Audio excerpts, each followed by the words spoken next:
Start.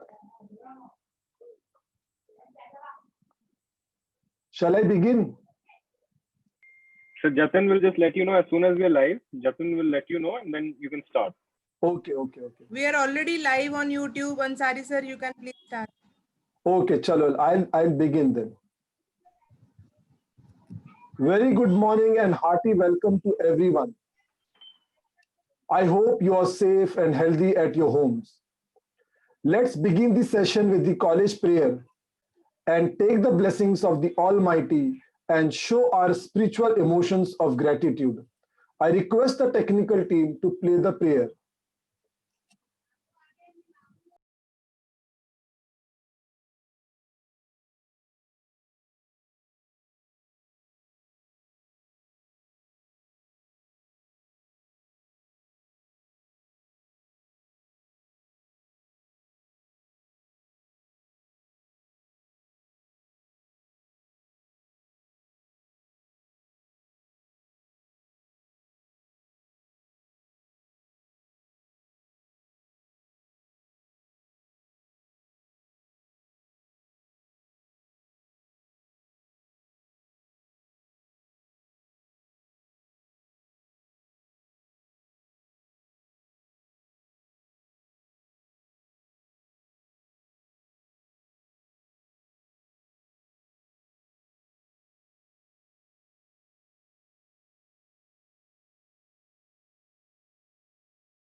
Sundaram Mandiram Sharada.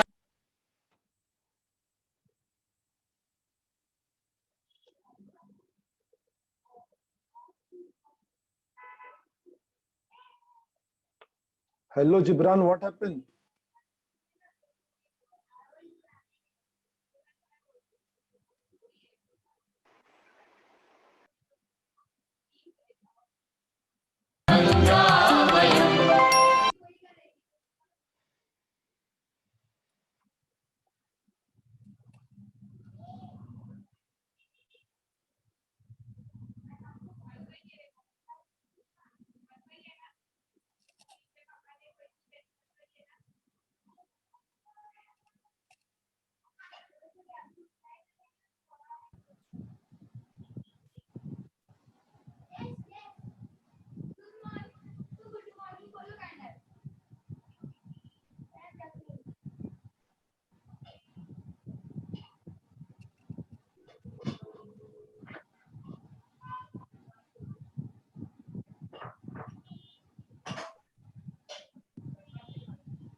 Mandiram Sharadaya Mumbapuri Vishwavidyalayam.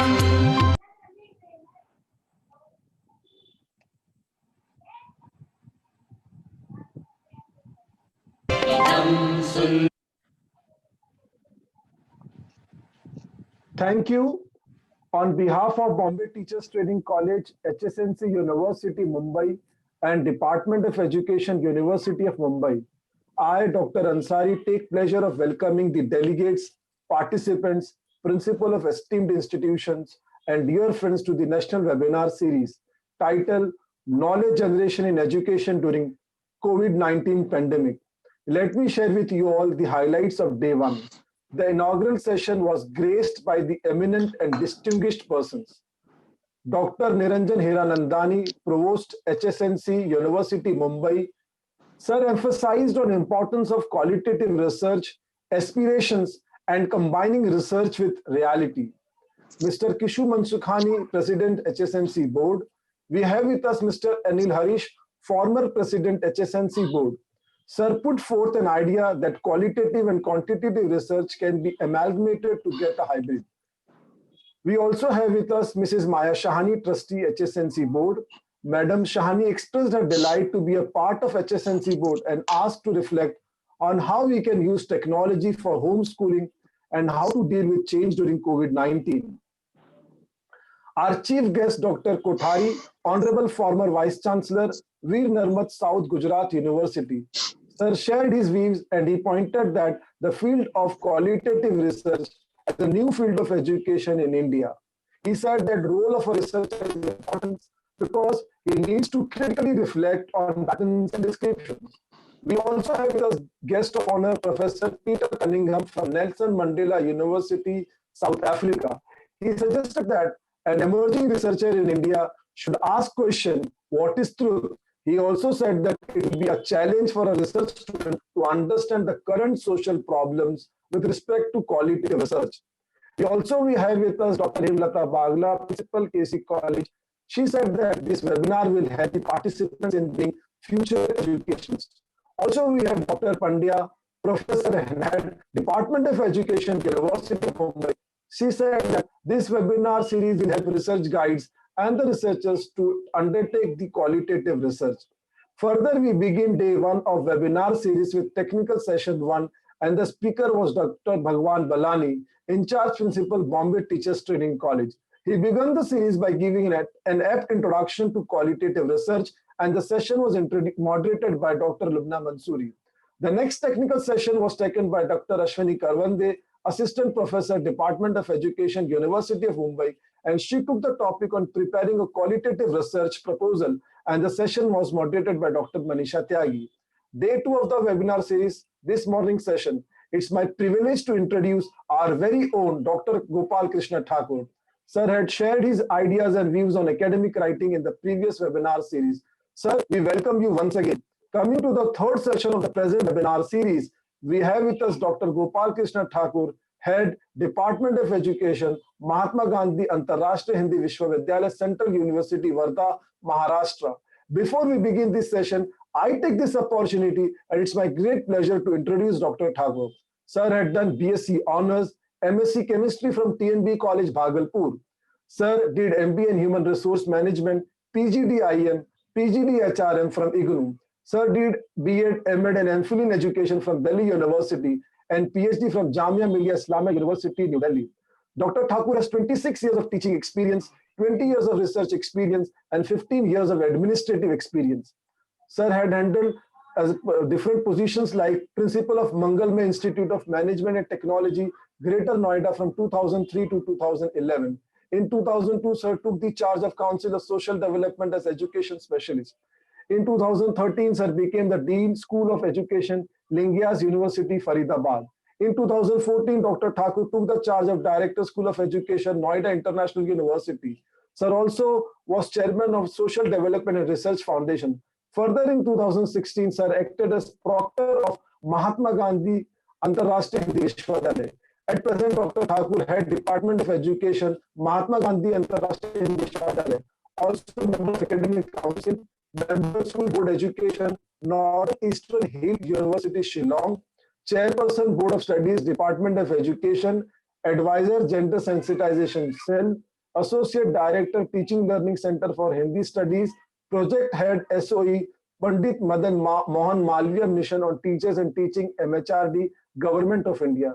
Dr. Thakur's research interest areas like science education, teacher education, educational philosophy, ethnographic studies, phenomenological studies.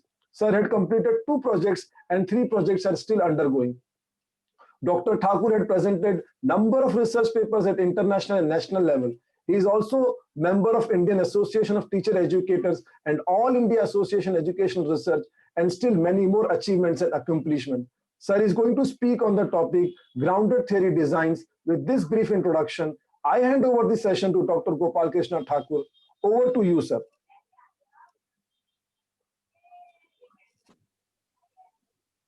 Thank you very much, Dr. Ansari, for this lengthy, not so desired introduction. I would like to express my gratitude to Professor Pandya from University of Mumbai, Professor Balani, and all of the faculty members of BTTC, all organizers, and all the participants who are here now to listen to me. Today's topic that I'm going to discuss on is about grounded theory research design. This grounded theory research designs, like all of you, I'm sure must be knowing, this is a very recent phenomenon in the qualitative research approach, where we have been discussing, we have been working, though not many researches in India particularly have been done specifically pointing this grounded theory research designs as one of the methods. But yet, this is of very great importance to know what exactly is grounded theory and why should we include this in our research endeavor. Whenever we tend to take up any research.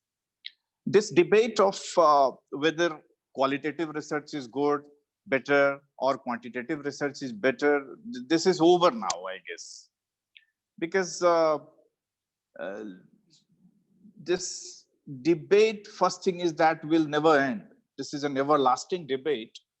Every research methodology, every research paradigm has its own merits, its own shortcomings. But yet, as we have discussed last time in our webinar on quantitative research, focused on quantitative research, there were very good research methods. And this issue of whether qualitative research should be a part in social science disciplines, education discipline, is of importance. And so we are discussing about grounded theory as one of the, there are many, 4, 5 at least we discussed, like ethnography is there, phenomenology is there, case study is there, narrative inquiry is there, grounded theory research design is there under this qualitative research approach. So to begin with, let's have an understanding of why this is called grounded theory. Dear participants, this word, this term stemmed out of a perception that a theory that is grounded in the data, a theory that is very much grounded in the data should have some meaning for our lives. And only denoting that, this grounded theory term has been coined, perhaps. Grounded theory, you can see on the slide, is a form of qualitative research which attempts to generate theory by making sense of the phenomenon under study, by means of collecting data, analyzing it, and deriving meaning out of the data. And when we say that we collect data, make sense of the data, then there is an implicit meaning, implicit sense that this research methodology uses inductive reasoning in contrast to the hypothetico-deductive model of the scientific method under positivist paradigm. You know, even in qualitative research, most of the research methods start with some conceptual framework, some theoretical framework. Generally, what happens is we start a research, we have certain research questions in our mind, then we begin, we identify to find out the answers of the research questions that are there in our mind. We attempt to follow a certain conceptual framework. We have certain theories, sociological theories, psychological theories, and with the help of those theories, we build up a theoretical framework. And then we proceed to carry out our research. We collect data, we analyze it, we have a review of related literature, we, with the help of that, we clarify, we articulate what exactly we need to do after having gone through the review of related literature, review of related studies. We try to identify research gaps and then we proceed further to find out the answers of those questions, research questions. And then finally, when we arrive at any conclusion, we have findings, we try to juxtapose those findings with the research, with the theoretical framework that we had conceptualized in the beginning of the research. So this is the trend. This is the trend of any, be it quantitative research, be it qualitative research. Now, coming to the grounded theory research design, there is a big difference. The big difference is we don't have, in the beginning of our research, we don't have any theoretical framework. We don't believe in following any prescription of theoretical framework. So we don't have any theoretical framework in mind.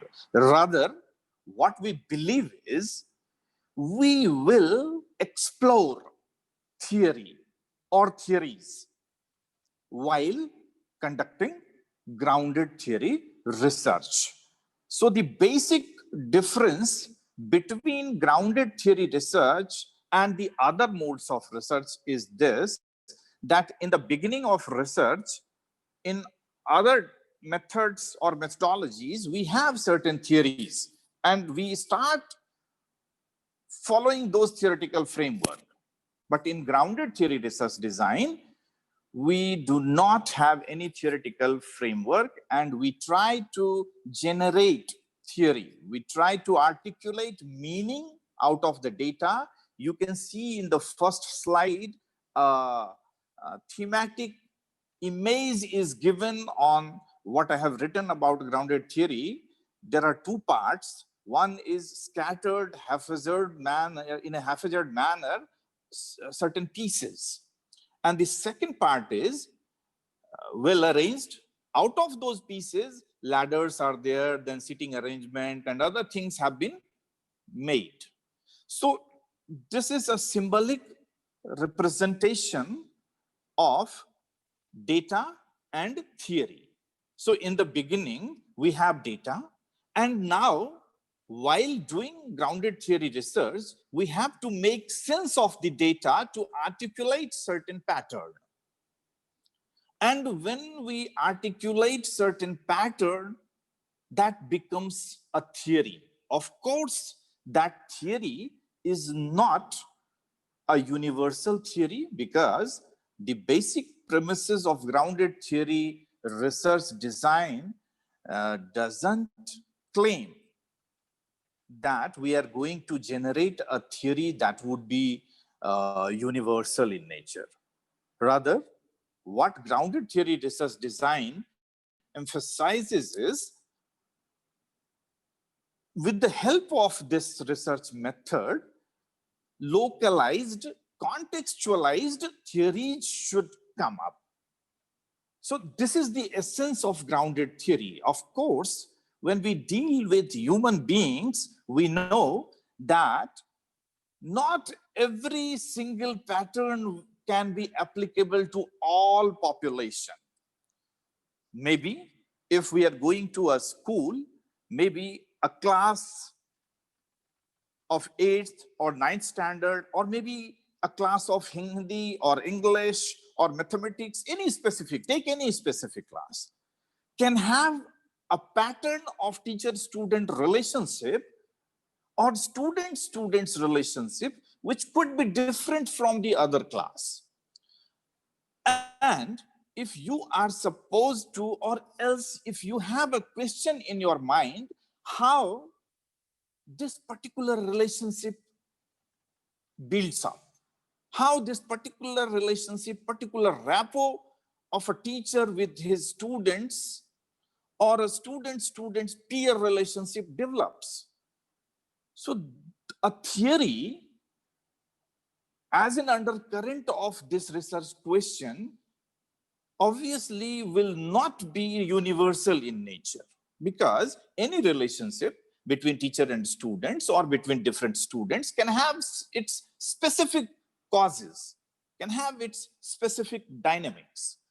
As a researcher, as a scholar, or as a student of education or social sciences, this is a basic duty of all of us to find out the reason, so that even if a theory which is not universal in nature, like principle of gravity, theory of relativity, even if our theory will not be of that kind, at least we will have contextualized theories or contextualized understanding, so that while understanding different phenomena in our surrounding, we can have certain examples. So this is the purpose. In a way, this grounded theory is a middle range theory. This doesn't claim to be something of utmost superiority that will envelop all across the world or all across the universe. At the same time, this is not something which is very transient in nature. So this is a contextualized theory generating endeavor. And with the help of this, we try to generate theory, not we try to test the theory. Because in testing theory, the mechanisms are related to positivist paradigm. Generally, we do hypothesis testing and all that. But in grounded research design, we do not tend to do that. So no testing, no conforming to any theoretical framework, and no proving back to the theoretical framework that, yeah, whatever we have discovered or whatever we have generated matches with what we had started with. So these notions are not there in this grounded theory research design. This is a qualitative research, one of the qualitative research methods, and I have just mentioned in the second box what exactly qualitative research is understanding phenomena in its natural setting. We don't have a controlled or experimental setting, then making sense of the phenomena through interpretation of the gathered field notes, photographs, conversations, observations, etc. So this qualitative research approach has its own specificity, and grounded theory research design draws on qualitative research approach with its own specificity. Moving on to the next, let us see some more to understand the conceptual elements of grounded theory. What Strauss and Corbin said is that this is a general methodology for developing theory that is grounded in data systematically gathered and analyzed. Like objectivist or positivist paradigm, people can say that you in qualitative research paradigm, you may not have a very systematic scheme of arriving at conclusion, but no. This qualitative research design and grounded theory suggests that only when your data is systematically gathered and properly duly analyzed, then the theory that develops out of your process is called grounded theory. And this research design is a general methodology to do that. Again, Creswell says a grounded theory design is a systematic qualitative procedure used to generate a theory that explains at a broad conceptual level a process, an action, or an interaction about a substantive topic. The next statement we again draw from Corbin and Strauss, and then he says, they say grounded theory is a specific methodology developed by Glasser and Strauss for the purpose of building theory from data. The next slide can have this. The term grounded theory is used in a more sense to denote theoretical constructs derived from qualitative analysis of data. And as I have said in the very beginning, the phrase grounded theory refers to a theory that is developed inductively from a corpus of data. And if done well, the resulting theory at least fits one data set perfectly, at least one data set, if not all, because that theory is an outcome of the analysis of a specific data. So this contrasts with theory derived deductively from grand theory without the help of data, and which could therefore turn out to fit no data at all. You know, if you do some deductive, if you follow some deductive methodology, deduction, that you begin with any theory, and then you try to fit that theory to certain data, certain localized data, there is a serious chance that you may not match, or your data may not match with the deductive, with the theory that you have started deductively. Because those theories, or that particular theory that you are using for your deductive reasoning, may not have any relationship with the data that you have in your hand. So this theory, grounded theory, will at least fit one data set, because you are working with data and then you are trying to articulate a theory. Coming to the genesis, a very recent phenomena, two gentlemen, two American sociologists, Barney Glaser and Elson Strauss, they were working on a different theme altogether. At California, USA, Barney Glaser came to do his postdoc after having done his PhD from Columbia, and he started working with Anselm Strauss, who was there, and they were working on a very interesting theme. They were trying to understand the death awareness, dying awareness. They were doing survey in several hospitals of California, and particularly with the patients who were in a very critical condition. And they were trying to make sense of what is their awareness of dying. They wrote a book on that. But out of these activities, they developed this idea of grounded theory. Because as awareness of dying, that book came out of the experiences, real life experiences of those patients who were about to die. So these two gentlemen propounded this grounded theory. They wrote a book in 1967. The name of the book is The Discovery of Grounded Theory. And this, in this book, they expounded the detail of grounded theory. Later on, they parted their ways, and there have been different sub branches of grounded theory. Maybe we can discuss, but what they argued, on the next slide you can see, what they argued, both of them, that researchers needed a method that would allow them to move from data to theory so that new theories could emerge. Such theories would be specific to the context in which they had been developed. Certainly, that this idea was certainly based on their experiences that they gained while working with those patients in critical conditions. They said that they would be grounded in the data, the theory would be grounded in the data from which they had emerged, rather than rely on analytical constructs, categories, or variables from pre-existing theories. So grounded theory, therefore, was designed to open up a space for the development of new contextualized theories. So this is what is about how this theory came into existence.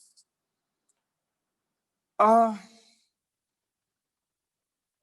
generally try to relate it to the philosophical tenets or philosophical understandings. My keen inclination to that area propels me to do that. So let us come to the next. I have tried to bring up this, bring out this philosophical underpinnings of grounded theory. Philosophically, any research, what it does is it tries to explore the truth. It tries to create knowledge. And while doing so, it combines certain things. It takes up an approach. It tries to explore things. It reasons out. It explains. It verifies. So there are certain disciplines that provide some background to that. So grounded theory combines the diverse tradition of sociology, positivism, and symbolic interaction.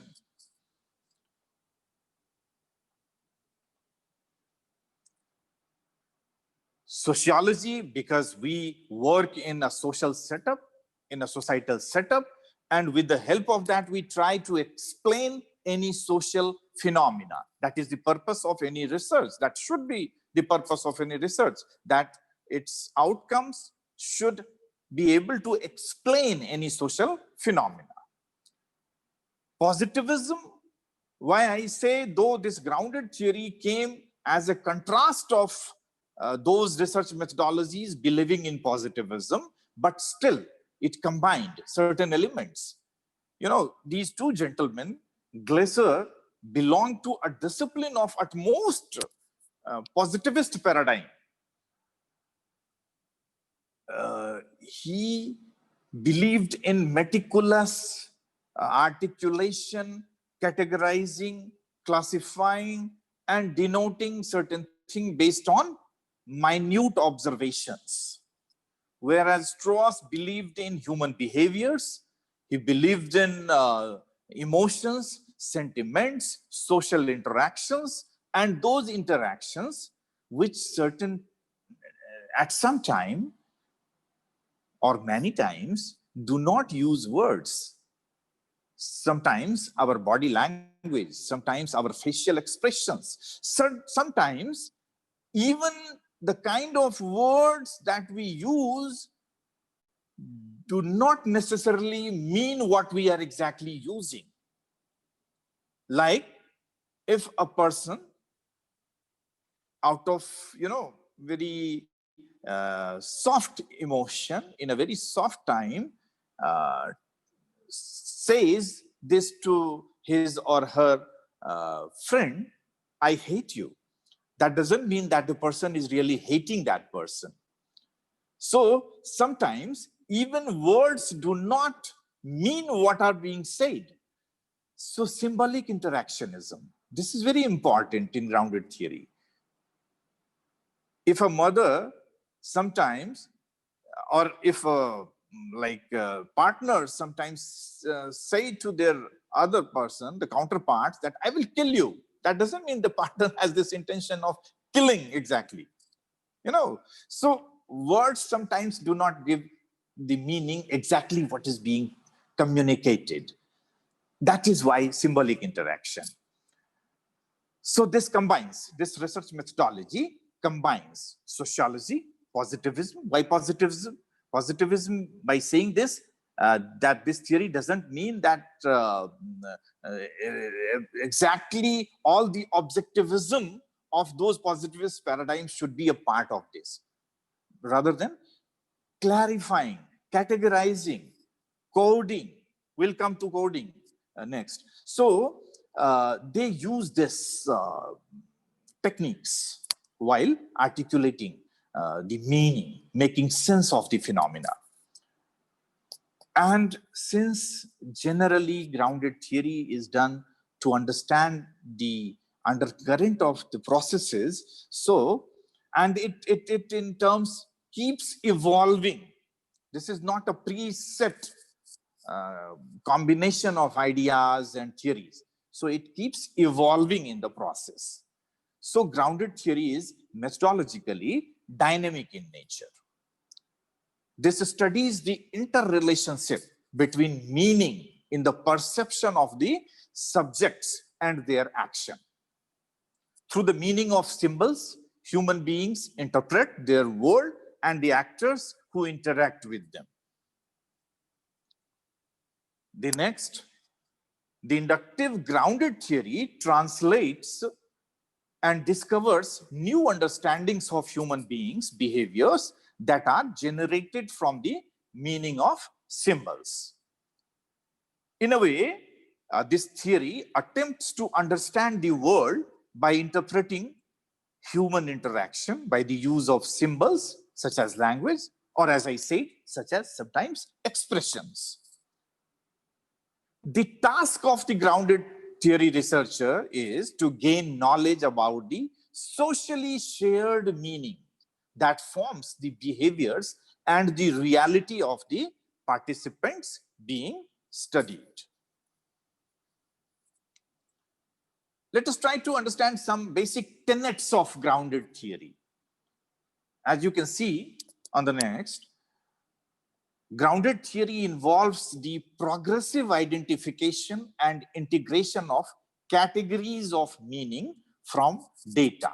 When we see categories of meaning, here we have some difference from what we do in positivist paradigm, what we do in quantitative method of research. In quantitative method, we have clear-cut,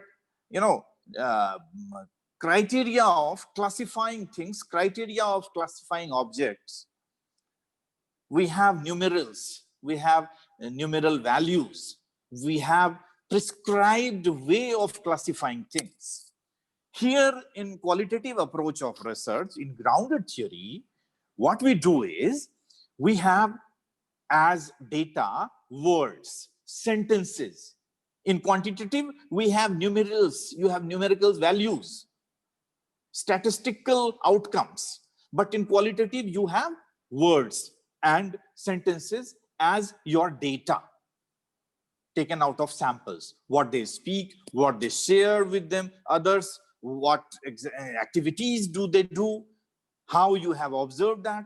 All these things you do not write in numbers, you write in words, you write in sentences. And so grounded theory research, what it does is it integrates. First thing is that it categorizes, it classifies words and sentences, and then it integrates all those to make better sense out of that.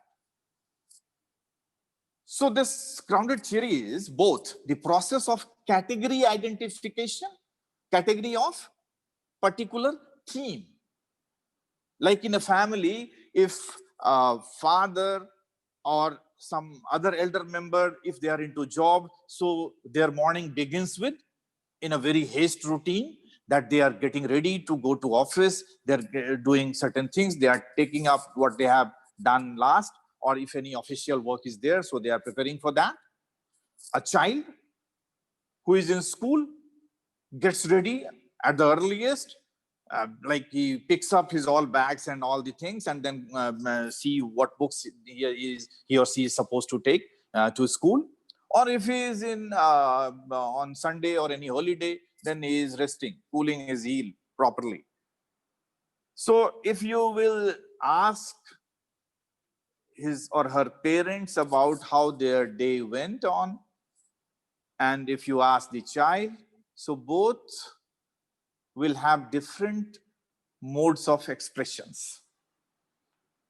And if you collect this data from similar families, then you will have certain pattern that children will say, oh, we had a very boring day, we could not go out, particularly taking the instance of these corona days. We could not go out, we don't have any work, and we have been fed up with this online teaching and all that.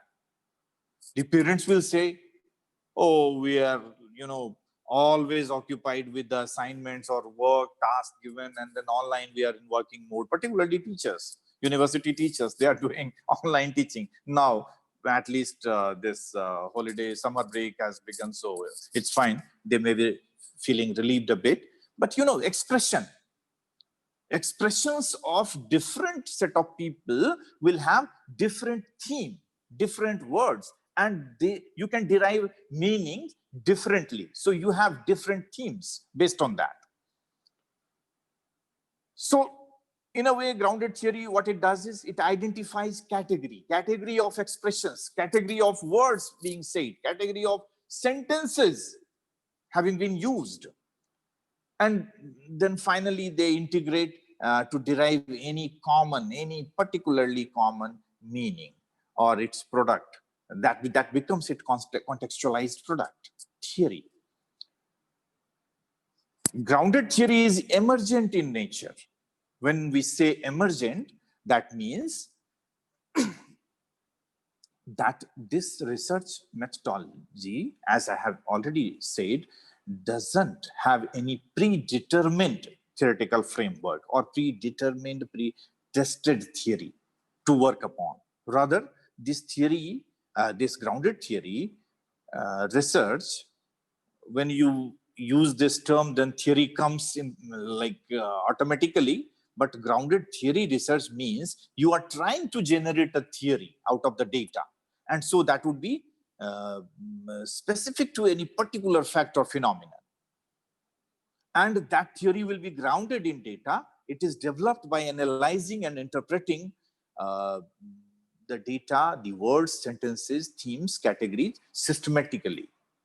So this is what is grounded theory research related tenets. One more thing is that grounded theory as method provides us with guidelines on how to identify categories, how to make links between categories, and how to establish relationships between them.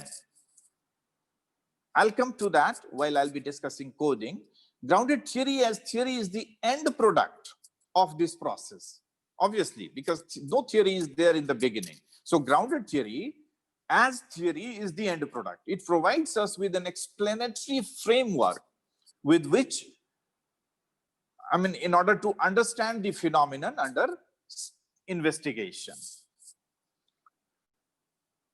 So much have been talked about grounded theory. Let us have some specific characteristics of grounded theory research design. On the next, you can see, this is a pictorial presentation of key characteristics.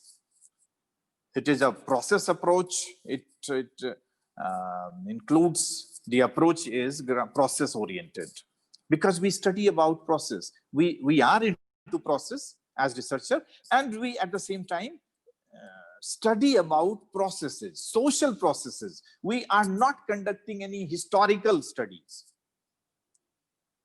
We are not conducting any ex post facto study. We try to understand the reality of any social phenomenon which is taking place.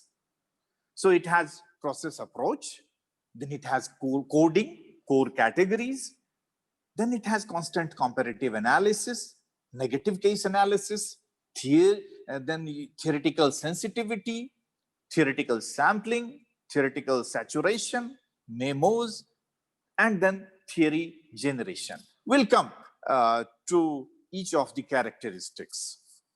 Coming to begin with, the process approach. The research process in grounded theory research is a series of interactions and outcomes, you can see on the slide, among a group of people regarding the studied phenomenon. As a grounded theory researcher, you're going to understand any particular social process, any particular societal dynamics, how people interact with each other, how people spend their lives together, what is their daily routine, how do they interact, how do they establish relationship. So in a way, you are trying to understand their interactions. And in order to understand their interactions, you also get into interaction with them. So this is about processes. That's why we say this includes a process approach. Then the other characteristics that we discussed generally in other quantitative research, though I should not always shift back and forth to quantitative while describing about grounded theory, but still, since we are students of education and social sciences, so we should have in our minds, in the back of our minds, all the research methodologies, related concepts alive, in order to compare and contrast, not to undermine, of course. So categories. The specificity of this grounded theory research is that while conducting research, a researcher identifies categories and denote them, designate by grouping together of instances, any events or processes or occurrence. So similar type of incidences, similar type of processes will have a same category. So that category will share this, those processes will share central features or characteristics with one another. That's why they will be classified into one particular category. This then comes coding. So coding is the process by which categories are identified. In the early stages of analysis, coding is largely descriptive. Descriptive means, like if in any class, if all the students or most of the students are not very keen on attending that particular teacher's class, so they will, express, and if you ask them, so if not directly, they will say, no, we don't like this teacher. So if they can't say, generally students do not say that, so then they will have different excuses for that, why they do not wish to attend that particular class. So they will have different expressions. But at the core of that, as the central feature, you can derive a meaning that, oh, he or she is reluctant to attend the class. So if a child is say, I'm feeling headache, or I have my stomach upset, or certain things, I'm going to bathroom. So the general meaning that you can derive is that unwillingness to attend classes. So then you put a code, unwilling to attend classes. And then all different types of statements that finally, give a result that the child is not willing to take class. He or she is making excuses. So those statements will fall under this coding. So this is what is coding. Coding is descriptive. And this is the initial labeling. Different types of codings are there. We'll discuss this.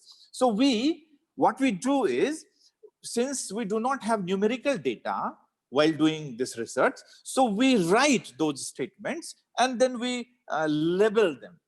We have to make a class or category, then we label them. We do this coding, unwillingness to attend class. So, but then what happens is, as coding progresses, this is the very beginning. As coding progresses, the researcher is able to identify high-level categories that systematically integrate low-level categories or the superficial words used into some meaningful units. And those units are based on analysis that we do. So analytical categories are introduced. So this is what is done in this coding. Then is constant comparative analysis. Constant comparative analysis ensures that the coding process maintains its momentum by moving back and forth between the identification of similarities among and differences between emerging categories. Having identified a common feature that unites instances of a phenomenon, the researcher needs to refocus on differences within a category in order to be able to identify any emerging subcategories. So this is another specificity of this grounded theory research design, that the researcher keeps, moving back and forth between once you identify, once you go through these statements given by the participants, you do labeling. Then you go back to see other statements. Then you try to identify whether those are similar in nature or not. If you find the third one has come, which can encompass the earlier two, but will have some different word that will have the same meaning out of the three statements or out of the three expressions, so then you label them. So always a researcher's duty is to do constant and comparative analysis. Then also you have to do negative case analysis in order to substantiate, in order to consolidate your perception. You need to understand a pattern, and while understanding a pattern, if you are going to, make a meaning, common meaning, make sense of the phenomenon. So you need to identify, you need to look for whether there is any negative case. Negative case means in a class, if say you interacted with 10 students and they are almost giving the same expressions, you must try to look for any such student whose statement would be just opposite to what the others have said. So any negative case that will not conform to what earlier has been expressed, you must try to understand that. You must try to find out and analyze. That will help you consolidate, clarify your perception or the sense-making process. Then is theoretical sensitivity. Theoretical sensitivity, when we say, is as researcher, when he or she moves from descriptive to an analytical level, he or she interacts with the data. That is, researcher asks questions of the data, which are in turn modified by the emerging answers. So you have to, since you are making sense of the human expressions, you are making sense of the social processes. So you must be very careful. You must be sensitive enough to understand the real meaning of the data. You have to understand the categories. You have to understand real meaning. So you have to be very, very sensitive towards that. You have to understand all the processes with minute details. If you have done a labeling, and if you are including certain other statements into that, be careful whether the labeling that you have already designated is in tune with the basic essence of the other statements that you are clubbing together. So be sensitive. Theoretical sampling. Why do we say theoretical sampling? In quantitative research or while studying, we have not heard of this term, theoretical sampling. Sampling is different. Random, stratified random sampling, snowballing sampling, purposive sampling, conventional sampling, these sampling are there. Here it is theoretical sampling. What it is? Theoretical sampling. Why do we refer this as theoretical sampling is because here we do not have pre-identified samples. We do not have, like what we do in quantitative is, we have population, and out of that population, based on certain prescribed criteria, we identify, we select our sample. But here in grounded theory, our main data is, our main sample is expressions of human beings, statements of or reactions or responses of the identified subjects. Subjects means human beings. And while doing grounded theory research, you identify words, themes, categories based on sentiments, based on emotions, based on expressions. So while you do your research, you label things. Then you identify, oh, this is the expression, unwillingness to go to school, or willingness to attend a particular class, or proactively participating in a co-curricular activities. So these are certain labeling, and while these make your sample, and these are theoretical in nature. When we say theoretical, means these samples are based on your constructs, your constructs about the place, the location, or the people where you are working, where you are doing research, based on their expressions. So those sample are called theoretical sample. So the process is theoretical sample. The purpose of theoretical sampling is systematically directing the grounded theorists to choose the most important data for the studied phenomenon. Of course, because once you do initial sampling, then you try to make out common meaning out of that. Then you try to finally make sense of the overall phenomena. So this is a gradual progression towards anything. Another is theoretical saturation.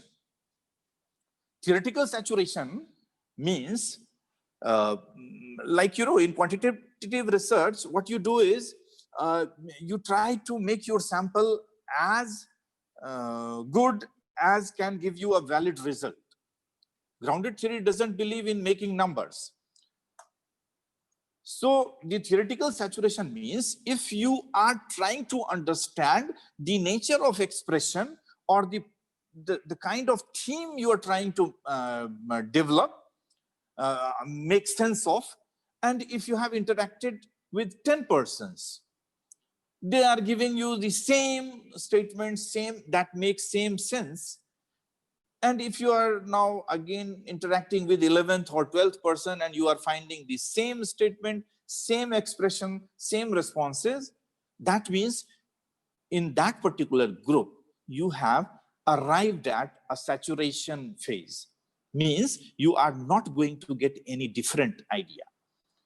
So once this state of theoretical saturation emerges, you stop taking any further data.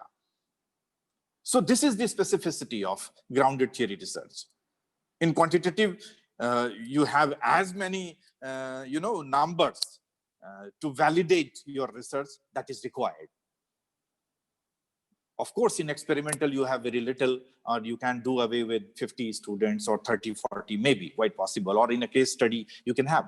But here it says, deliberately it says that if you arrive at saturation, you stop taking further data. That means the instances of variation for existing categories have ceased to emerge now.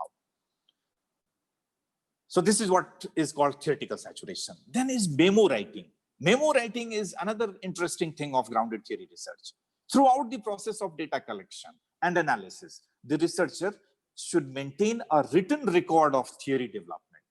Like if you're talking to a person, they give you, they expressed in a specific manner, they are using any specific phrase, any specific term. While you label them, you keep writing a memo in order to recall them later on. So this memo is your own your own statement, your own perception of what you are understanding through that process. So that would be your comment on that. That would be your comment on that. Then is theory generation.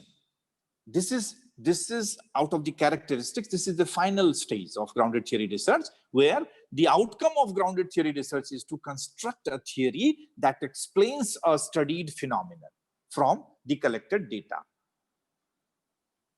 So this is all about characteristics of grounded theory design. Time is running fast, and I will try to conclude it well in time, but maybe I may take, with the permission of the Professor Balani, Professor Pandya, or the organizers, maybe a couple of more minutes. Sir, still it is 12 o'clock, sir. 11:50. You can go ahead, sir. No problem. Go ahead, sir. Okay.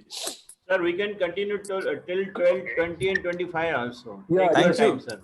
Thank you. Thank you. Please, Thank sir. you. Please, sir. Go ahead.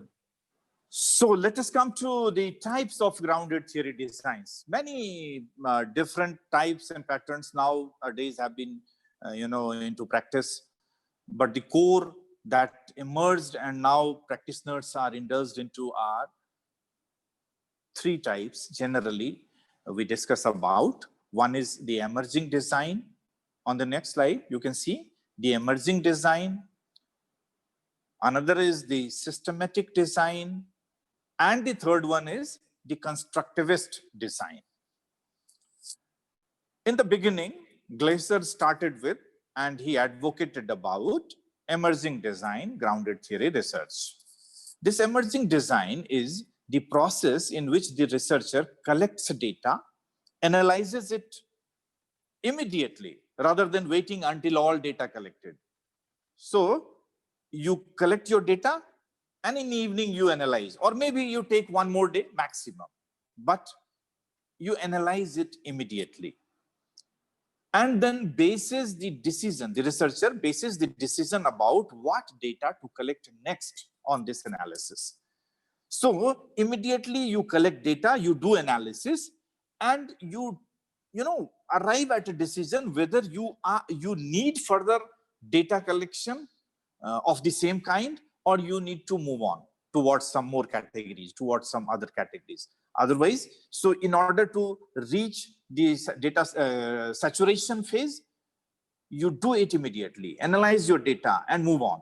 So this is the first phase of emerging design. Here you do everything. You do coding, labeling, coding, categorizing. And when you find that no more variation is being collected or being obtained, you stop collecting that particular data. Then you move on to next one. So this is what is called emerging design. The systematic design, grounded theory research, was presented, was advocated by Strauss and Corbin when they parted their ways. Strauss parted his ways from Glaser and started working with Corbin in '98. They propounded this. This is a systematic design in grounded theory, which emphasizes the use of data analysis steps of open coding, axial coding, and selective coding, and then development of a logic paradigm or a virtual picture of the theory generated. So these three, they categorized, they articulated, and they emphasized on open coding, axial coding, and selective coding. What we do in open coding is we identify important words or phrases and label them by using a suitable term. Here I've written in bracket in vivo. In vivo is, by in vivo we mean a particular term or a particular phrase that your subjects or people on whom you are working, with whom you are doing, on whom you are doing your grounded theory research, while interacting with you, if they use a certain phrase or a certain term which is common in them. So that is called in vivo. And that in vivo specifies a very certain meaning that nobody else can give you. So based on that, you label those words or phrases or sentences using a suitable term. So this is the primary stage of coding. All collected data need to be classified into the corresponding categories. In the beginning, you do this open coding. Then you do axial coding. As axis denotes, axis is, by axis we can understand that axis combines, connects one point to another point. In abstraction, we can understand this. So axial coding is when we have done open coding, then we look back at all the data with the coding done, and we try to understand that one particular coding, labeling or category, whether is in tune with the other labels or in tune with the other categories. So this is the process of axial coding.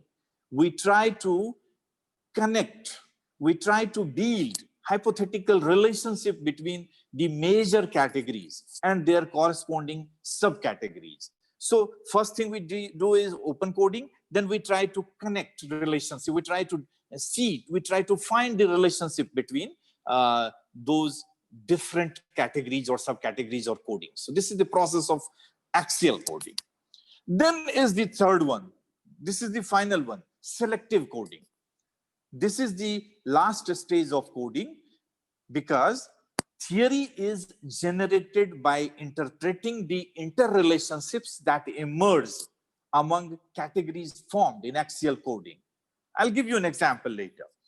So this axial coding, once we did open coding, then we interrelated, we connected based on certain common elements. So what we did was axial coding, and then finally we tried to generate a theory, generate a common relationship between all the data available. So in this process, selective coding retains only relevant variables to the core variables in order to yield an explicit theory. So this is what is selective coding. This is the final stage where complete generalized version of relationship or any explanation of the social phenomena is put forth. So the selective coding is this. The third type of grounded theory research design is constructivist approach design. This was developed by Chalmers. This design is developed by Kathy, and according to this, as constructivists believe that in social processes, an individual is interacting not in isolation, rather any process of interaction, any event which is taking place can have multiple social realities occurring simultaneously rather than a single reality. And that is true. That is true, absolutely true. When we are in a social setting, when we express our views, or when we react to a particular situation, or when we respond to a particular situation, we are not like amoeba. We are human beings with bundles of emotions within. And our behaviors are driven by, clubbed emotions, clubbed sentiments, clubbed, thought processes happening inside. So what constructivists believe, that multiple social realities keep occurring simultaneously. So this coding, labeling, or making sense can have a broad framework in order to understand the real thing, real picture. And applying this constructivists focus on the importance of meanings, individual attribute to the focus of the study. Applying active codes, the researcher should look at the participants' thoughts, feelings, values, viewpoints, assertions, rather than gathering facts and describing acts. As just a couple of minutes back I said, that sometimes merely words do not suffice the meaning, making meaning. As I said, that when in a family, if you say some of your family members that I'm going to kill you, that doesn't mean that you are really having a gun in your hand and you are really intending to kill that person. That can have a different meaning. So the researcher's duty here is to understand the meaning, not just the word said. So this is what constructivist approach of grounded theory designs emphasize on. So, we have discussed about this grounded theory research with its different dimensions. Let us have some key concepts of grounded theory. Well, this is an approach to describe relationships where little is known, obviously, where little is known, or to provide a fresh take on existing knowledge. On the next slide, you can see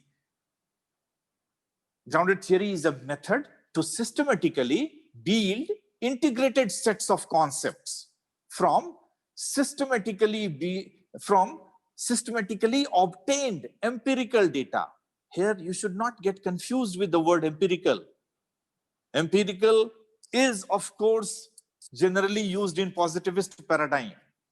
But here, if we say empirical data, means with our own senses, a researcher with his or her own senses obtains data. That is empirical. This research method is a process of composing knowledge through intimate contact with the subjects. Subjects here means people whom you are working on, whom you are interacting with, and event under study. And if you're trying to understand the specificity, the undercurrent of any event, then this is a process of composing knowledge through intimate contact. Very deep contact you should have. Unless and until you have a very deep contact, you cannot understand the real meaning. And maybe there is a chance of coming back to your own place with superficial meaning. So you must have intimate contact. and ultimately a theory that is shaped by data as well as by the researcher. Of course, here you cannot separate researcher from the field, from this meaning making process, because it is the researcher who is making meaning, who is making sense out of any phenomenon. So coming to why and when should you do this grounded theory research? As researcher, we have now like cafeteria of different approaches in front of us. So why should we do and when should we do grounded theory research? As stated earlier, generally a research is done to explain the meaning, to explain certain data. I'll come to the question. I'm unable to look at the moment. I'll definitely.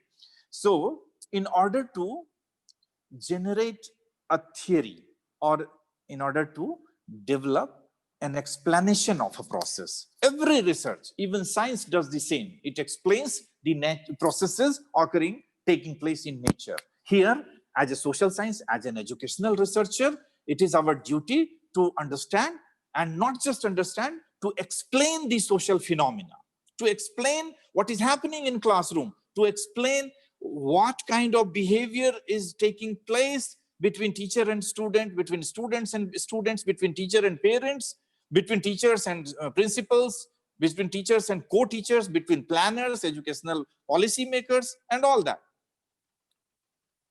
Yeah, there are software. Maybe we can have. There are. You can do this Google searching. You will find many softwares available now to analyze qualitative data. There is no dearth of that. Then grounded theory research is helpful, especially when current theories about a phenomenon are either inadequate or non-existent. Like you're taking a classroom situation when you wish to study some process such as how do pupil teachers develop rapport with the school students. Like if all of you are from teacher education discipline, you know in B.Ed, we send our students for teaching practice in schools. And then we find that some of the our B.Ed students develop a very good rapport with their students, class students, in comparison to others. So, and there is no specific theory of that. These are very contextualized, very localized phenomenon, and there is no universal theory for that.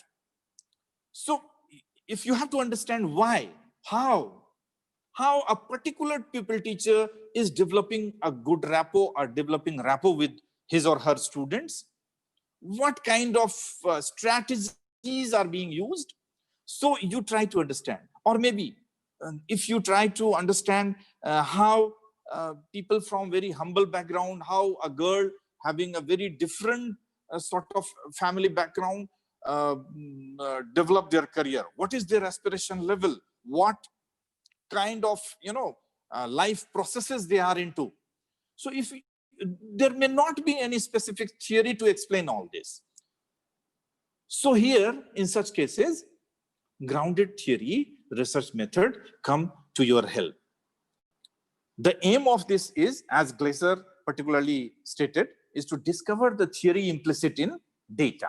So this is grounded theory is best used when no explicit hypothesis exists to be tested, or when such hypotheses do exist but are too abstract to be tested in a logical and deductive manner. Glaser and Strauss say this further on the next slide, where researchers have an interesting phenomenon without explanation and from which they seek to discover theory from data. So all these situations propel us, all these situations can, induce in us the willingness to take up grounded theory research method. Coming to the method on the next, the basic idea of the grounded theory approach is to read a textual database.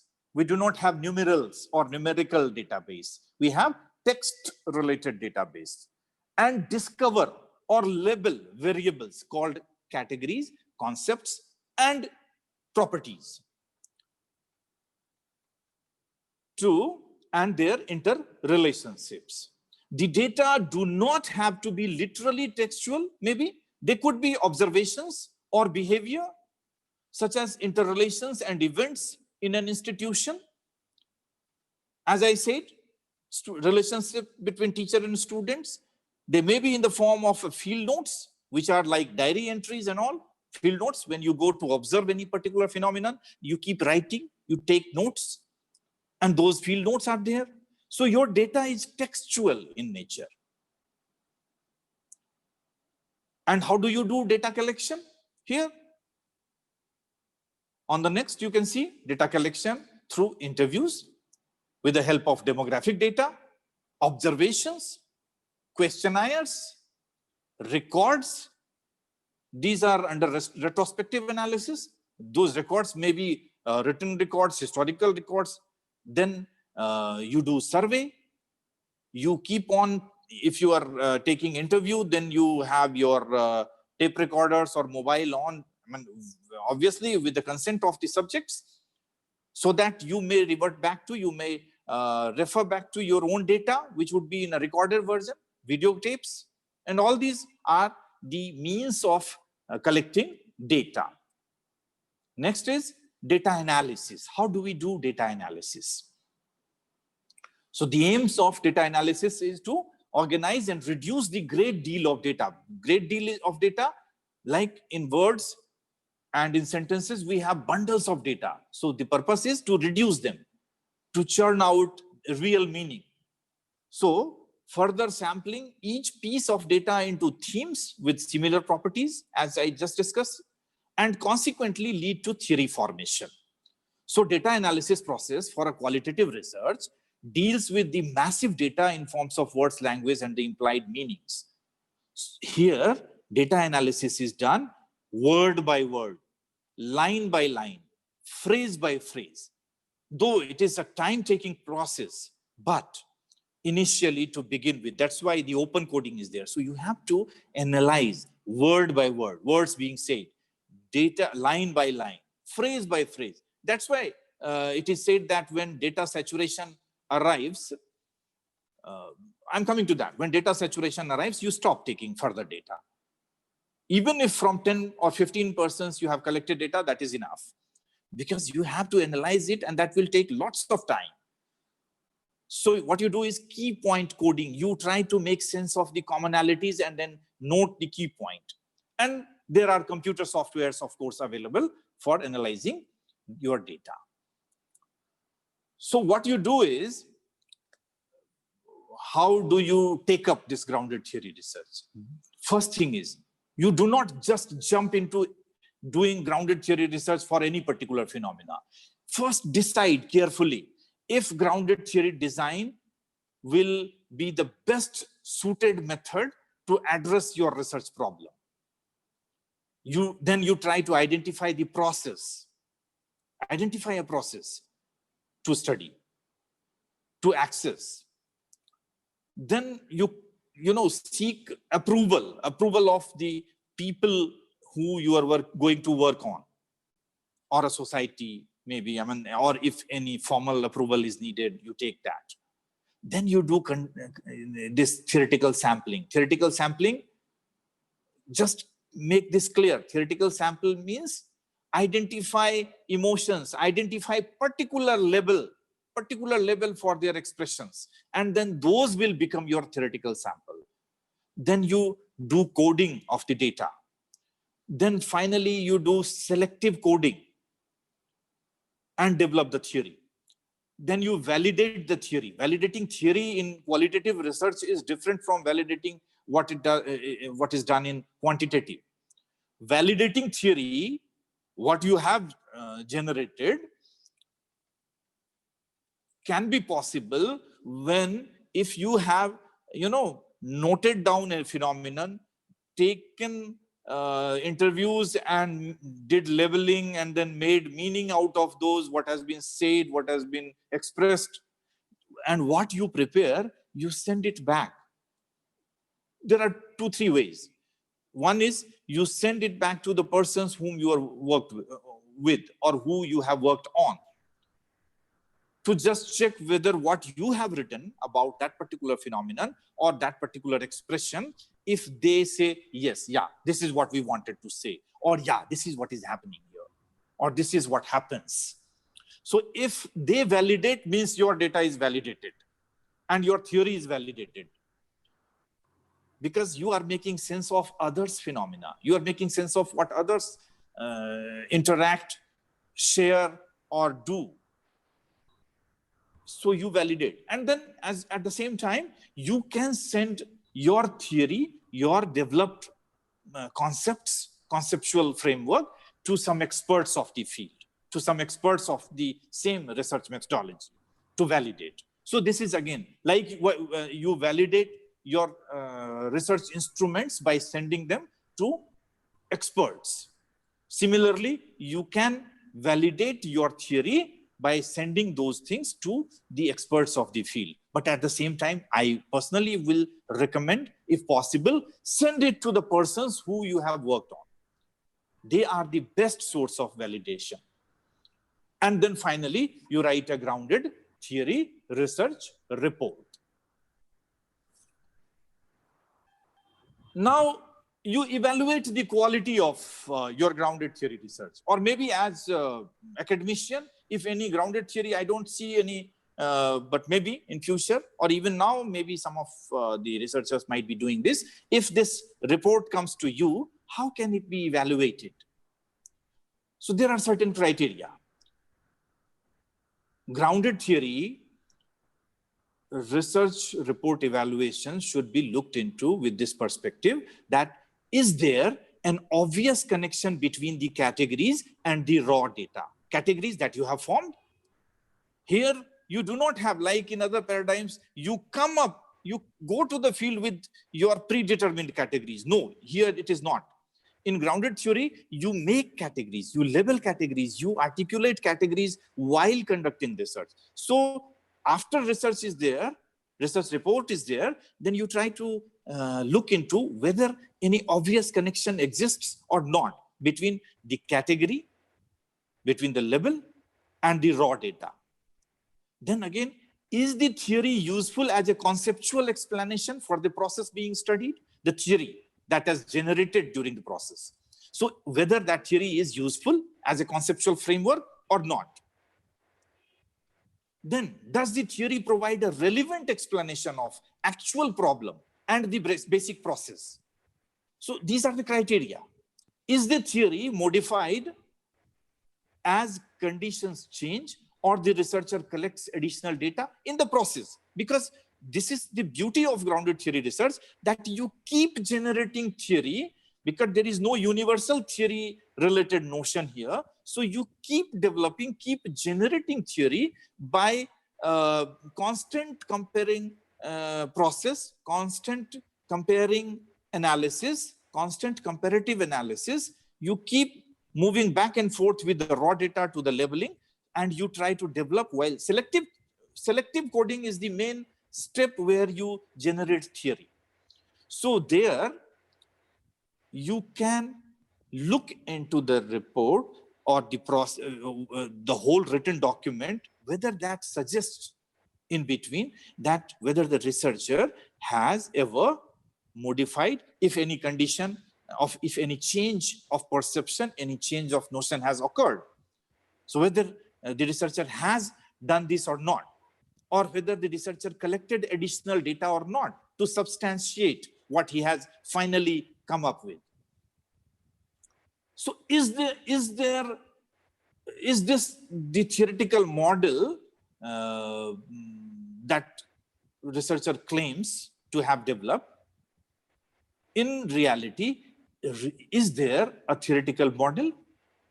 Is the intent of this model to conceptualize a process, an action, an interaction there? So whether the grounded theory research report intends to explain the action, interaction, or a process. So if this is happening, then fine, the purpose is achieved. If this is not, then there is some problem. Then, is there a central phenomenon or core category specified at the heart of the model? So if a grounded theory research report is there, so is there a central phenomenon put forth or a core category, which is the essence of this research methodology at the heart of the model? Then does this model emerge through phases of coding, or the researcher has jumped the gun? So this has to be, clearly, minutely observed, that, proper process of arriving at the abstraction or arriving at the theory is open coding to axial coding, and then axial coding to selective coding. Selective coding, as I said, is the last phase of theory generation. So whether this process has been followed or the researcher has jumped the gun. So these are the criteria. With the help of that, we can evaluate grounded theory research. Then comes ethical issues related to this. Ethical issues are, you have to understand this, you have to keep in mind, like all research endeavors, avoid any exploitation upon either research populations or organizational settings for private gains. Do not force any participant to take part in research. They should be willing, they should be proactive. You should not force them to take part in research. Even if you force them, even if you apply some external forces via media, you cannot get the real expression, real responses. Here you are not supposed to gain numbers, obtain numbers. You have to get the real picture of their emotions, real picture of how do they think, how do they interact with each other, how do they, what is the intention of any particular behavior or any particular societal processes. So for that, you should not force. Take individual difference in terms of gender, culture, and religion into account in their research. Be sensitive towards that. Reduce the use of research techniques which might adversely affect the participants.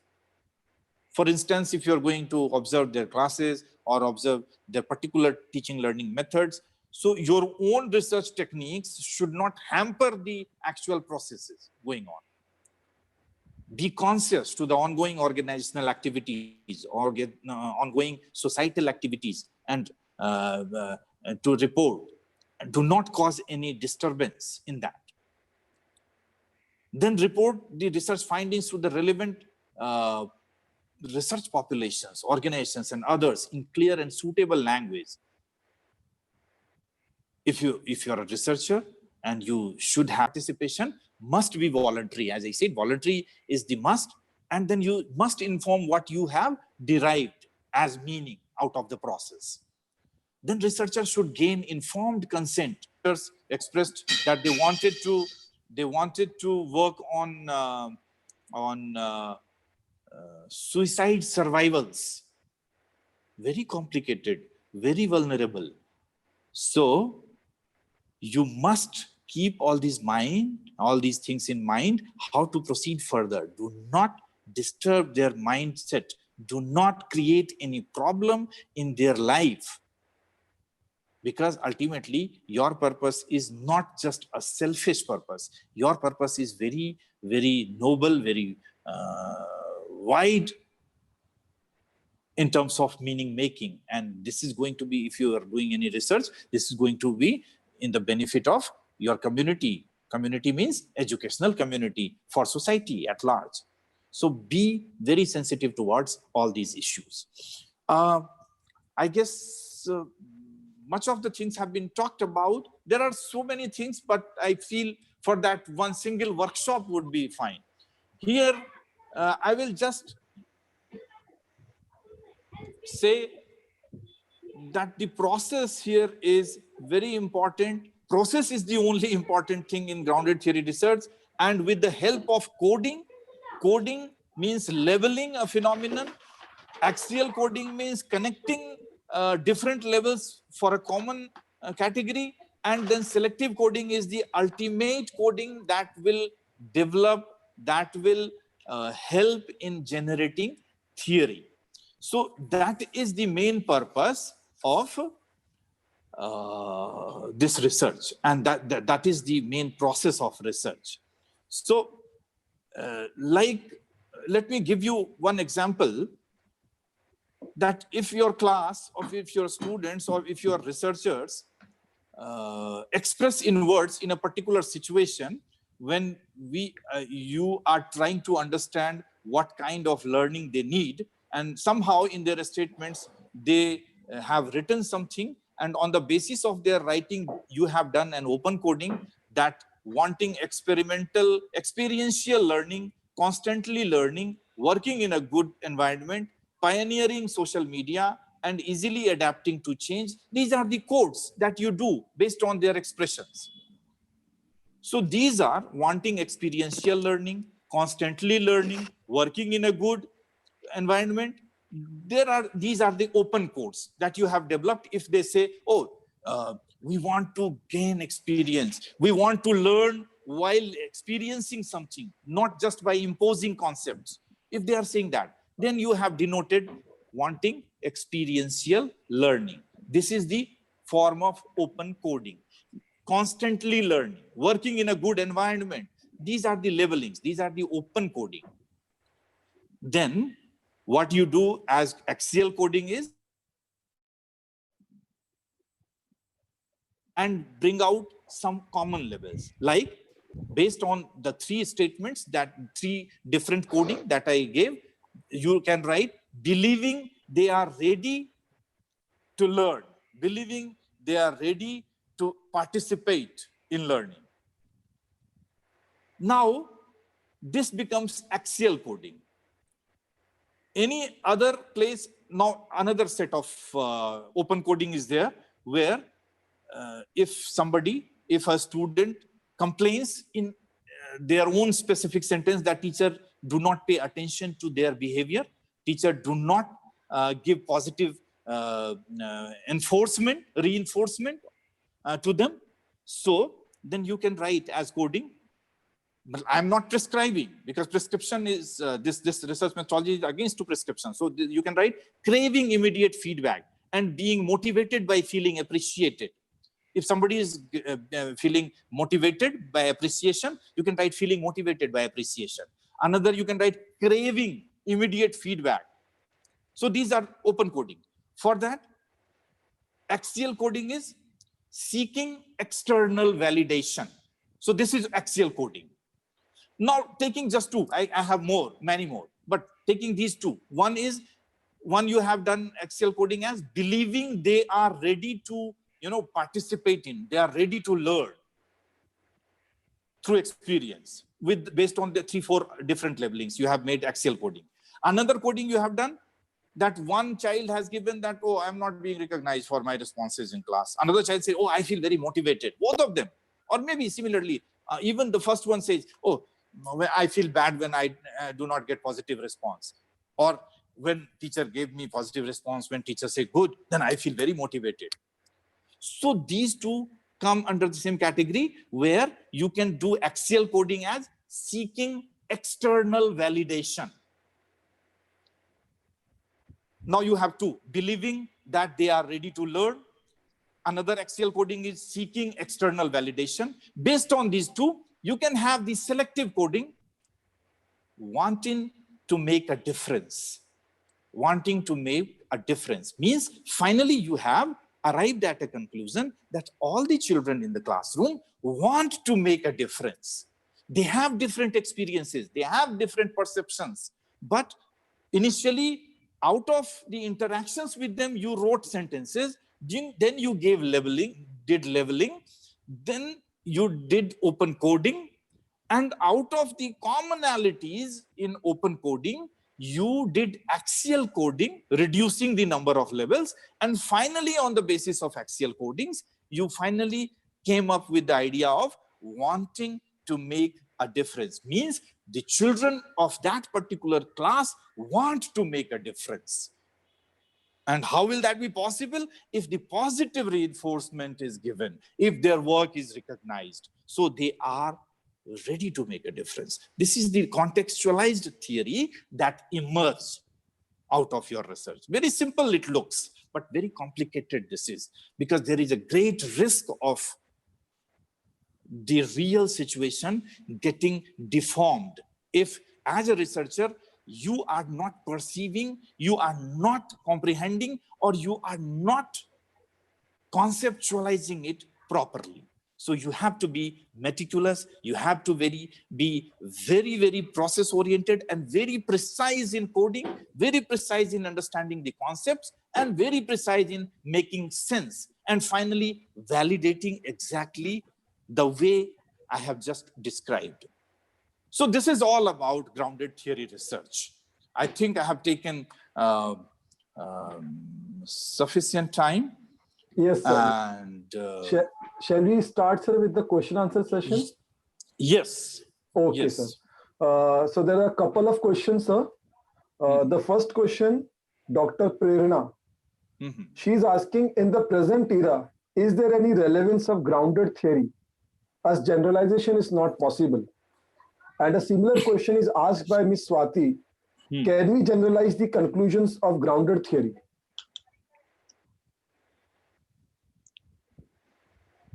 We should not believe in generalization, because this theory stemmed out of this perception that generalization is not necessary.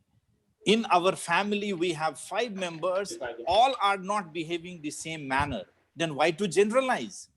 There are certain commonalities, and those commonalities should be, see, reality is not of only one kind.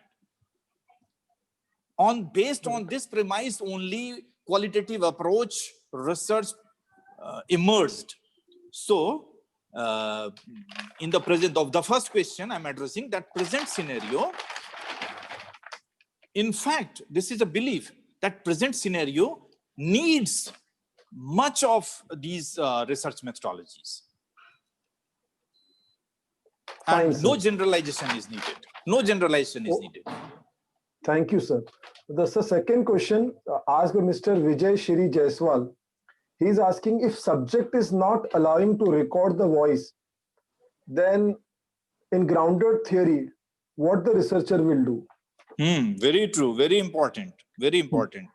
Yeah, there are situations when they are very apprehensive of what they have said getting misused. So this is very important. Of course, if they are not allowing you, you don't record. Don't deceive them. Only thing is that you have to rely on your memory. Grounded theory comes again with the help with its methodology that says that you analyze your data immediately. So every day you interact with them, go and write, and then you analyze. Maybe you can face some problem, but rest assured, not all will be denying, or not all will be refusing your proposal of getting their interview or event recorded. Sometimes, I mean, it's up to you too. Yeah. Yeah. Sir, the next question, Mr. Narendra Sethi. How does coding of qualitative data work in picking words by using grounded theory?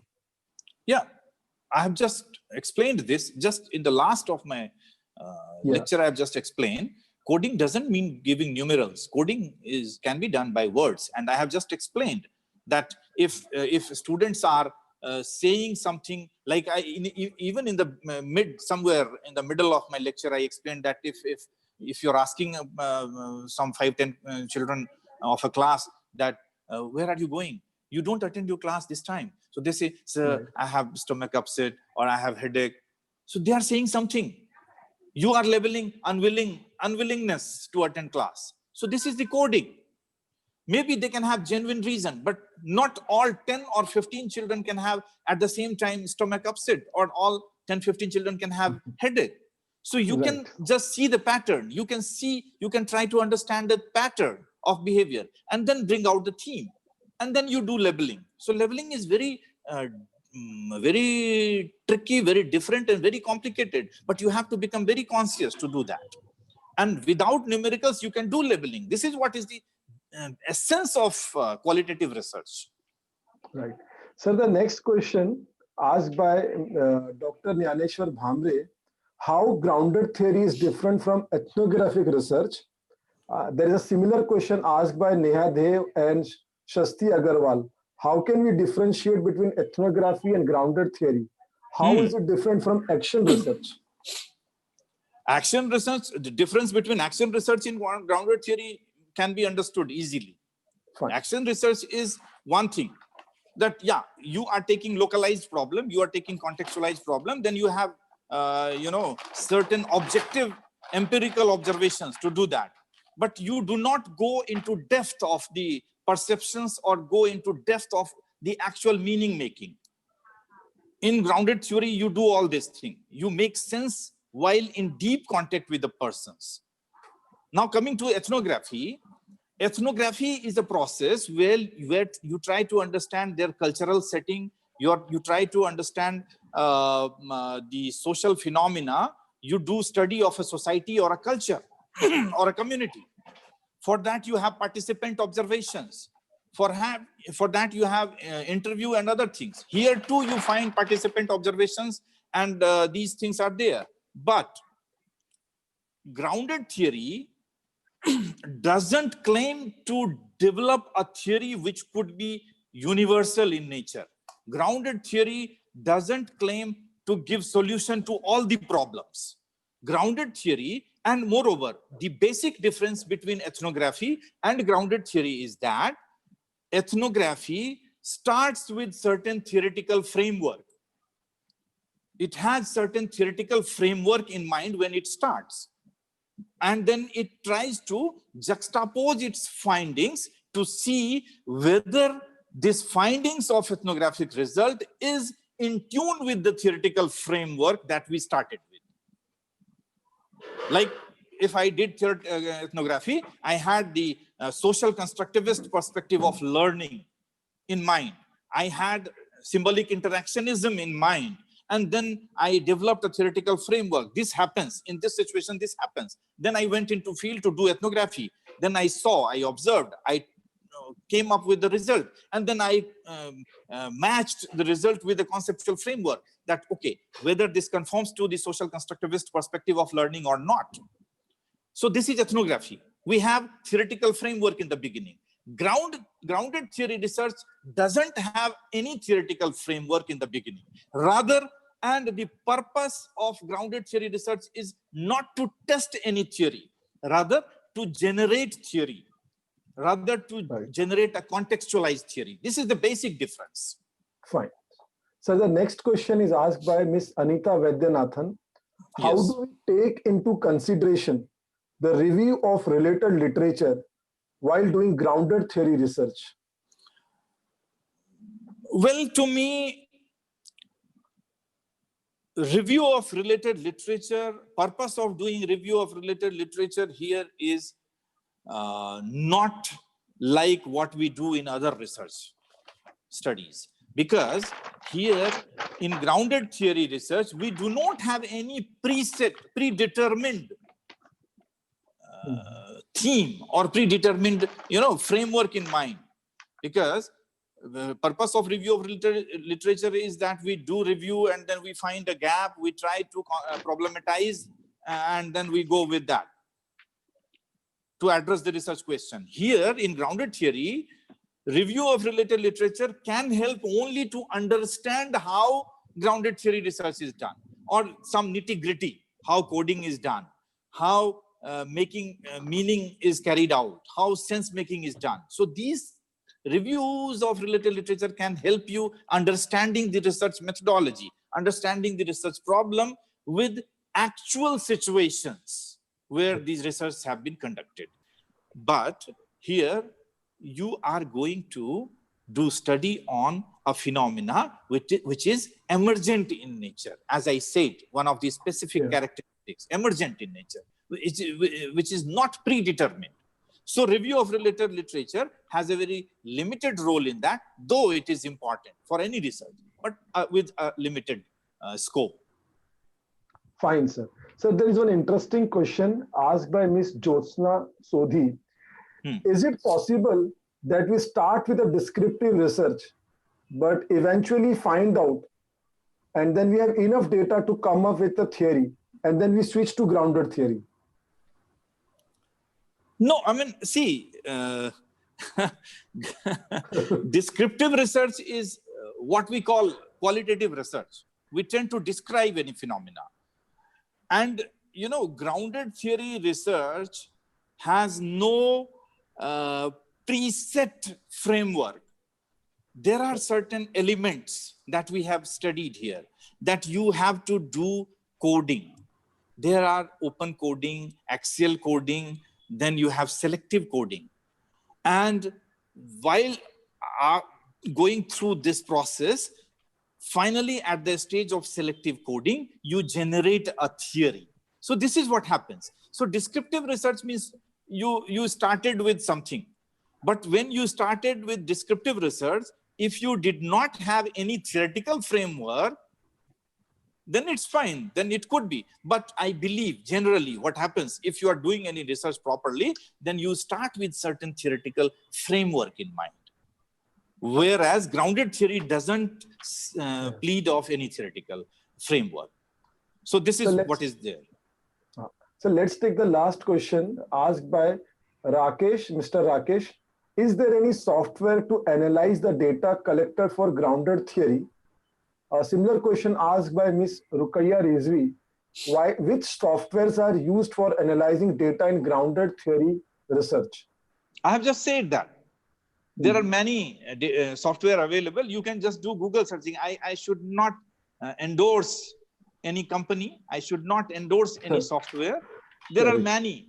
But because I personally feel even without software, grounded theory data can be analyzed. But if you want to do that, because I personally feel there are in qualitative research, your data volume is enough, much more. So you need to segregate certain things, you need to categorize, and you need to fix up categories. So that is there. But at the same time, if you wish to take help of a software, that is fine. But the first and foremost thing is that my personal perception is, since all these research methodologies relate to a certain research paradigm where human sentiments, human comprehension, human intelligibility, human emotions are more important than any machine-related outputs. So avoid as much as you can, but for those certain things, categorizing, classifying, interrelating, if you wish, you can use softwares. And good softwares are available there. Very good softwares are available. Sir, let's take the final question, sir, by Ms. Varsha Nath Sevate. She is asking, is there any book on coding and categorization of qualitative data? Yes, book is there. I think I may not recall the name, but book is there. You can just search Google typing. I mean, there is one from University of Carolina, North Carolina, Charlotte, and then there are from this grounded theory school of thought. You can find that. And moreover, in general, Creswell's research methodology book or any other research methodology book, these things are there. But particularly, even for that, a handbook is there for coding available there. Fine, sir. Now we are coming to the end of the session, sir. But it's my formal duty to propose the formal vote of thanks. Dr. Thakur kept the participants engaged during his presentation. I take this privilege and it's my honor to propose the formal vote of thanks. First of all, I would like to thank our resource person, Dr. Gopal Krishna Thakur, for his comprehensive overview of grounded theory designs. Dr. Thakur kept the participants viewing live streaming on YouTube BTTC official channel active by his lucid delivery and effective PowerPoint presentation. Dr. Thakur clarified in a simple way about grounded theory designs. He emphasized grounded theory is a form of qualitative research which attempts to generate theory by making sense of the phenomena under study by means of collecting data, analyzing it, and deriving meaning out of the data. Sir further explained the concept of grounded theory, the genesis, philosophical underpinnings of grounded theory, and basic tenets of grounded theory. He highlighted the key characteristics of grounded theory research design, such as process approach, categories, coding, constant comparative analysis, negative case analysis, theoretical sensitivity, theoretical sampling, theoretical situations, memo writing, theory generation. Sir also focused on different types of grounded theory designs like the emerging design, the systematic design, and the constructivist approach design. Sir also touched upon when should the grounded theory be used, method, data analysis in grounded theory, general steps in theory design research. Finally, sir concluded with the evaluation of ground research theory and ethical issues. Dr. Gopal Krishna Thakur clarified the queries of participants with ease and patience. His session received a lot of positive comments by the participants on the YouTube platform. Thank you, sir. Thank you very much. Thank you. Thank you very much. Yeah. The event of this nature wouldn't be possible without the active involvement, cooperation, and coordination by all concerned. I also take this opportunity to thank Dr. Pandya, Professor and Head, Department of Education, University of Mumbai, and our team for constant support throughout the national webinar series. Thank you, Madam. I would also like to thank Dr. Bhagwan Balani, in charge principal, Bombay Teachers Training College, Dr. Mandeep Kochar, Vice Principal, and the entire BTTC team for making the event possible and working hard to coordinate this event. I would thank our young team of BAIP, Board of Industry Academia Partnership for managing the webinar and hosting the event. I would also like the students of Department of Education, University of Mumbai. Further, I would also like to thank our very own dear FY BEd and SY BEd student volunteer as they were available from morning to night. Some of the names are Ritika, Melvina, Jacinta, Josefa, Akash, Salsabil, Dhara, and many more students are there. I would also like to thank Mr. Ranjit Kalaskar for his help. I would also like to thank our participants from near and dear for being with us throughout the series and for the lovely interaction. If I had missed out on anyone, please do forgive me. Thank you. Before wrapping up today's morning session, let me announce that technical session 4 in the evening, titled as Phenomenological Research, will begin sharp at 4 p.m. and the resource person is Dr. Shirishpal Singh, Associate Professor from Mahatma Gandhi Antarrashtriya Hindi Vishwavidyalaya, Wardha, Maharashtra. With this, I declare the meeting is over. Thank you.